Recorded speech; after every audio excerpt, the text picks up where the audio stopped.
The loud crash of the coffee cup hitting the floor startled me. The noise echoed through the quiet kitchen, shattering the fragile calm we'd shared moments before. I stood there, paralyzed, unable to move. My gaze was fixed on Kevin, who stood across from me, his face twisted in a mix of emotions. I couldn't make sense of it. "I can't pretend anymore," he said, his voice low and unsteady, as though he was struggling to get the words out before they consumed him. My breath caught. "What do you mean?" I asked, the question slipping out without thought, though deep down, I wasn't sure I wanted to hear his response. Kevin met my eyes, his blue gaze clouded with something unfamiliar. It wasn't the usual warmth I'd expect from a son returning home after a long time. This was something darker, more intense, and I couldn't shake the feeling that whatever he was about to say would change everything. He trailed off, his hand moving to the back of his neck, a nervous habit he'd had since he was a child. "I haven't been able to stop thinking about it.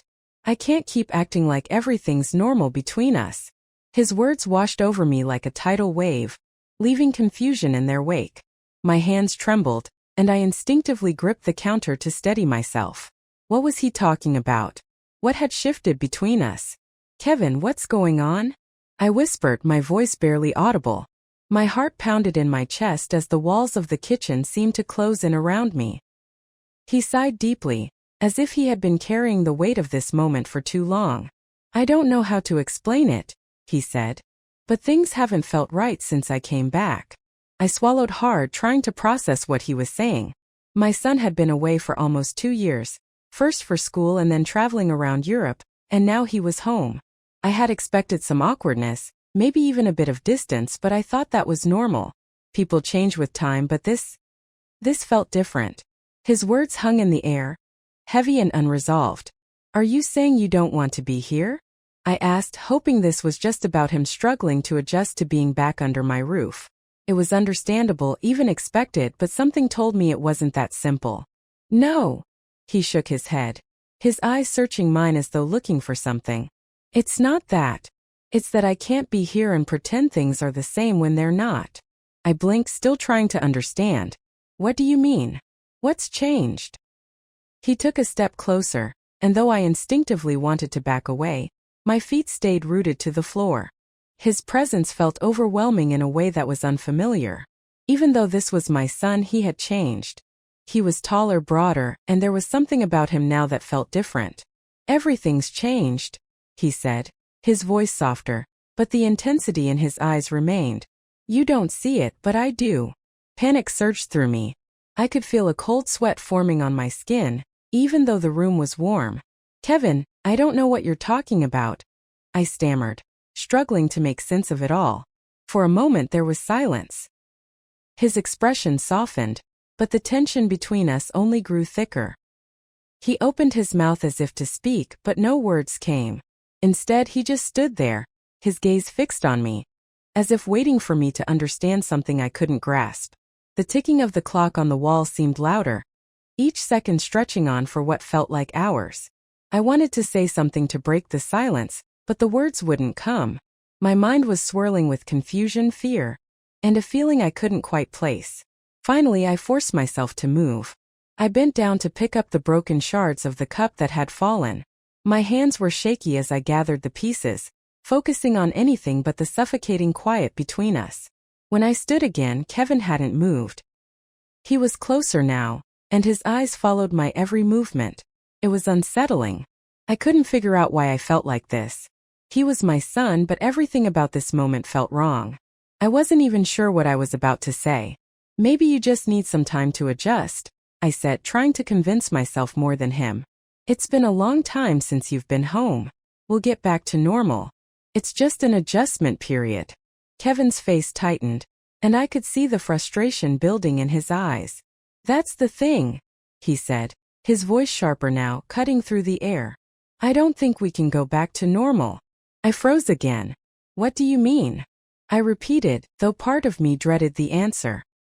He let out a heavy breath, his hands clenching into fists at his sides as if trying to hold something in. "It's hard to explain," he muttered, his voice shaking. "But when I look at you now, it's different. I can't just ignore it." I felt a sickening drop in my stomach. Kevin, what are you saying? His eyes flashed with something. Guilt? Regret? He didn't answer right away, and the silence stretched on, making my heart race faster. I had no idea what he was trying to tell me, but I knew it wasn't something I wanted to hear. I'm saying. He paused, and when he spoke again, his voice was barely a whisper. I don't know how to stop feeling like this. That's when it hit me. This wasn't just about him being uncomfortable at home. Something much deeper had shifted between us, and now standing there in our kitchen, I had no idea how to fix it. After that strange moment, things between Kevin and me grew tense, almost unbearably so. I couldn't shake the feeling that there were words left unsaid, unresolved things hanging in the air. I hoped that with time things would go back to normal, but they didn't.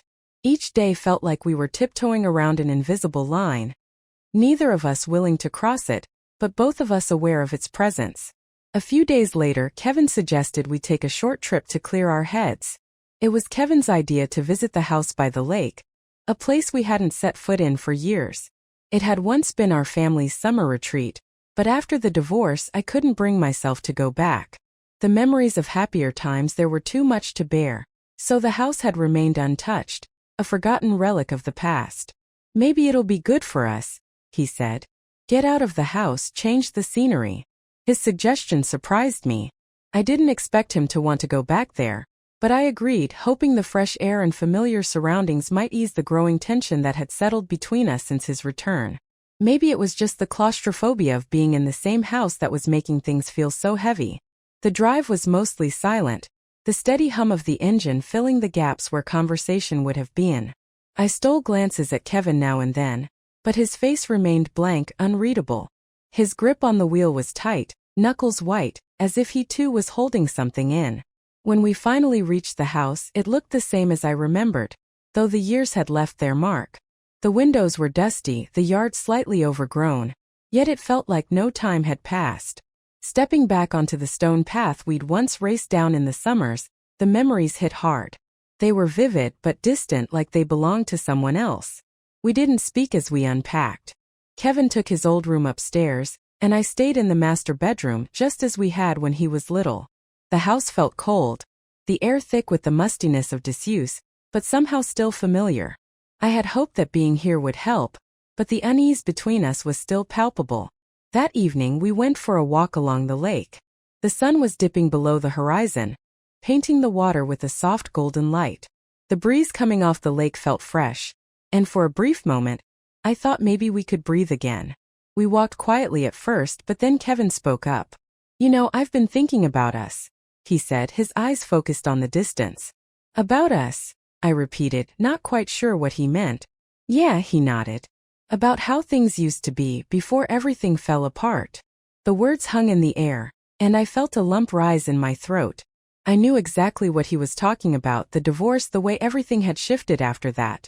Our family had splintered, and I never truly managed to put it back together. Kevin had drifted away for years, and now that he was back, it was clear that our relationship had more cracks than I cared to admit. It's been hard, I said softly, trying to find the words. But I thought we were getting through it. Kevin stopped walking, turning to face me. His expression was unreadable, but something in his eyes made my chest tighten. I don't think we've really dealt with it, he said quietly. I think we've just been pretending. Pretending. I echoed, the word feeling strange in my mouth. Yeah, he said, stepping closer. Pretending like everything's fine when it isn't. I took a shaky breath, trying to stay composed. What are you saying, Kevin? He didn't answer right away.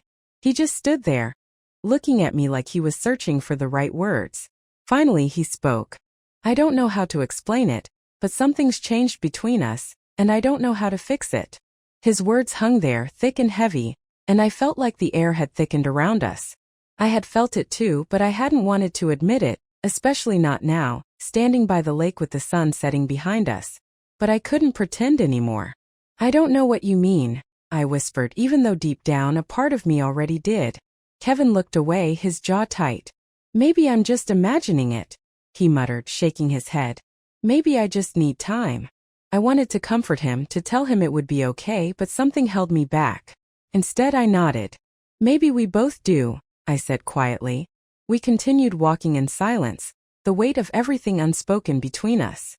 The lake, which should have been calming, now felt suffocating, as if the stillness of the water mirrored the tension hanging in the air. I couldn't shake the feeling that we were standing on the edge of something we couldn't come back from. The next morning we fell into an awkward routine. I made breakfast while Kevin sat on the porch, staring out at the water. Neither of us spoke much. The silence between us was growing thicker, pulling at the seams of whatever normalcy we were trying to hold on to.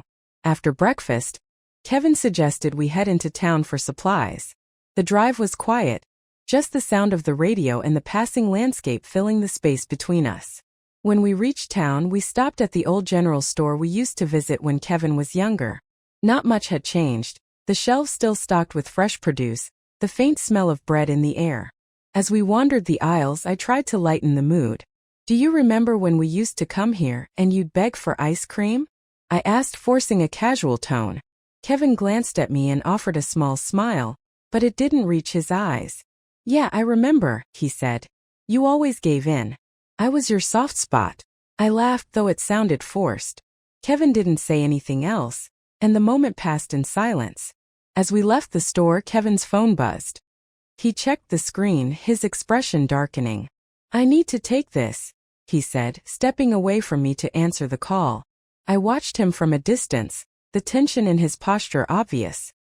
He spoke in low tones, his back turned toward me. I couldn't hear what was being said, but it was clear something was off. When he hung up, he returned, his face unreadable. "Everything okay?" I asked, trying to sound casual. "Yeah, it's fine," he replied, his voice short. I could tell he wasn't being honest. The ride back to the house was quieter than before. I kept glancing at him, trying to read his mood, but his face was like stone. I couldn't shake the uneasy feeling that something was coming, though I didn't know what it would be. That evening, the tension finally reached its breaking point. We sat on the porch, watching the sun dip below the horizon, the lake reflecting the golden light. The silence between us was unbearable, and I couldn't take it any longer. "Kevin, what's going on?" I asked, my voice unsteady. "You've been distant since we got here. Is something wrong?" Kevin didn't respond right away. He stood up slowly and walked over to the edge of the porch, staring out at the water. It felt like an eternity before he spoke. "It's not that something's wrong," he said quietly, turning to face me. "It's that I don't know how to talk to you anymore." His words hit harder than I expected. I felt like the ground had shifted beneath me. "What do you mean?" I asked, confusion settling in. He ran a hand through his hair, visibly frustrated. "I don't know how to be around you without feeling like I'm holding something back." I stood up, my chest tightening with each beat of my heart. "Kevin, what are you talking about? We've always been close. What could you possibly be holding back?" He looked at me, his eyes filled with something I couldn't place. "Pain, maybe? Regret? That's the problem, Mom," he said, his voice softer now. "I don't think we've ever been as close as we act like we are." My stomach twisted painfully. "What do you mean?" I whispered, my voice barely audible. Kevin took a deep breath and took a step closer. His gaze never left mine. And then I saw it, something deeper, something I hadn't noticed before. For the first time, it wasn't just a surface-level frustration. It was something far more complicated. "Ever since I came back," he said, his voice low and heavy, "I've been trying to figure out why everything feels so different. Why I feel different. And now, I think I know why." I couldn't move. My legs felt frozen, as if the ground itself was holding me in place. My mind raced, trying to make sense of what he was saying. He hesitated. His eyes full of conflict met mine. "It's because I'm not looking at you the way I used to." The world around me seemed to shift. My breath caught in my throat, and the ground beneath me felt unsteady. "What are you saying, Kevin?" I whispered, even though deep down I already knew the answer. And then he closed the space between us in a way I never could have expected. He kissed me. It was quick, brief, but it shattered something inside me. I pulled back, my heart racing, my breath coming in sharp, frantic gasps. "What are you doing?" I stammered, stepping back as panic surged through me. Kevin's face twisted with regret. But there was something else there too. Something that terrified me. "I'm sorry," he whispered, his voice shaking. "I didn't mean for that to happen." I took another step back, my heart pounding so loudly I could barely hear anything else. This isn't right, Kevin. You know this isn't right. I know, he said, his voice thick with anguish, but I don't know how to stop feeling like this. Tears stung my eyes, but I quickly wiped them away, trying to keep myself composed. We need to go inside, I said, my voice trembling. We need to stop this before it gets worse. Kevin nodded, his face twisted in pain. I'm sorry, Mom. I never wanted to hurt you. I didn't say anything. I couldn't. All I could think about was how everything had changed in a matter of moments, and how there was no turning back from this. After that night, nothing felt the same. Kevin and I moved through the house like strangers, careful not to get too close, avoiding eye contact, each of us silently acknowledging the weight of what had happened but too scared to address it. The tension hung in the air, thick and impossible to ignore. I spent most of the next day in the kitchen, trying to keep busy with meaningless tasks, anything to distract myself from the chaos in my mind. Kevin, on the other hand, spent hours outside by the dock, working on something I couldn't see. I watched him through the window as he moved back and forth, his body tense, his movements deliberate. Every time I looked at him, a knot tightened in my stomach, and I could feel the heavy air inside the house growing unbearable. By evening, I couldn't stand the silence any longer. The atmosphere inside the house was choking me. I'm going into town for a bit, I called to Kevin as I grabbed my keys from the counter. I didn't wait for him to respond. In truth, I wasn't sure if I even wanted him to. The drive into town felt like a blur. I didn't know where I was going, just that I needed to get out. When I found myself pulling into the parking lot of a small bar on the outskirts of town, I realized it had been years since I'd been here. But in that moment, it was the first place that came to mind when I thought about escaping. Inside, the bar was dimly lit, with a few scattered patrons nursing drinks at the bar or sitting in small groups. I ordered something strong and settled into a corner, hoping to blend into the background, to disappear for a while. The weight of the past few days pressed down on me, and I just needed a moment of peace. Something, anything, to take my mind off of everything that had happened. I had barely begun to relax when I felt someone standing beside me. I looked up to see a man standing there, a slight smile on his face. Mind if I join you? He asked, his voice casual but friendly. For a second I hesitated. I wasn't here to socialize, but there was something about his demeanor that disarmed me. Maybe, just maybe, I needed a distraction. Sure, I said quietly, gesturing to the seat across from me.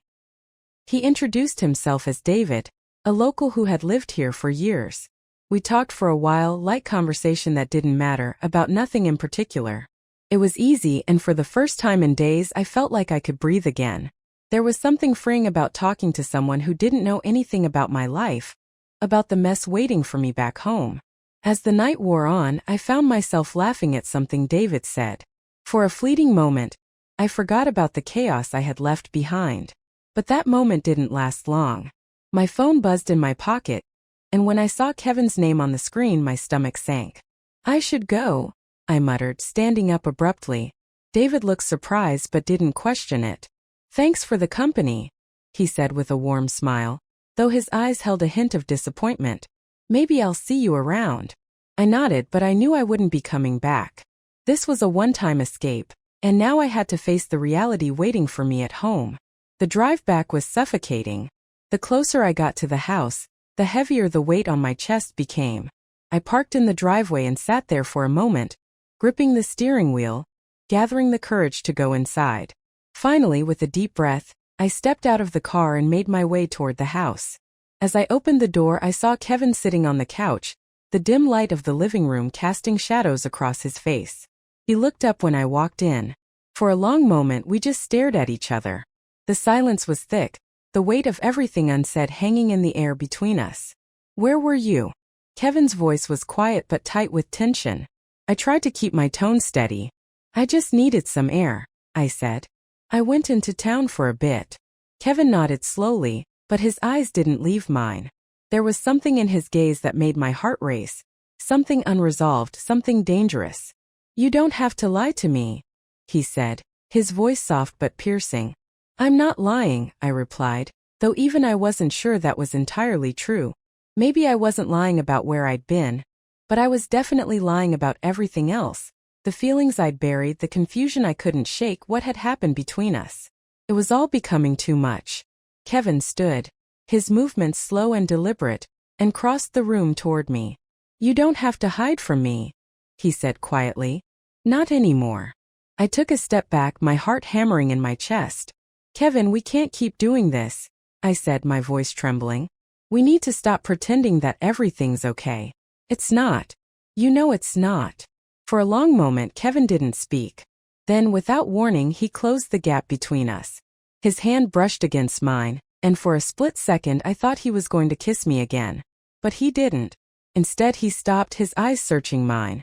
"I can't stop thinking about you," he whispered, his voice raw, full of a desperate intensity that made it hard for me to breathe.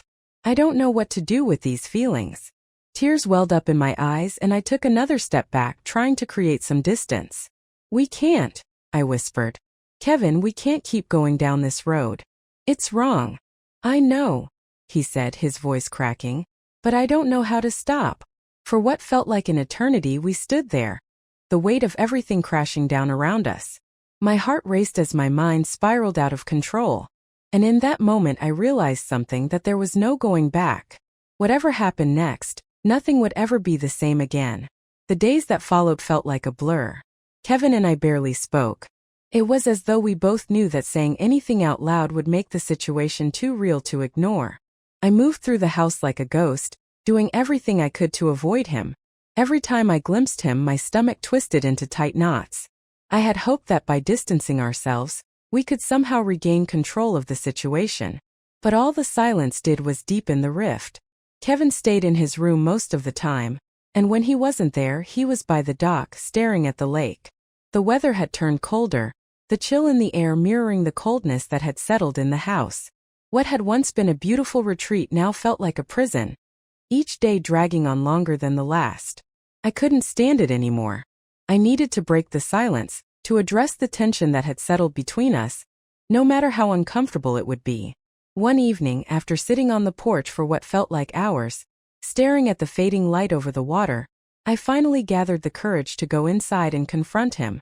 I found Kevin in the living room, sitting in the same spot on the couch where everything had shifted.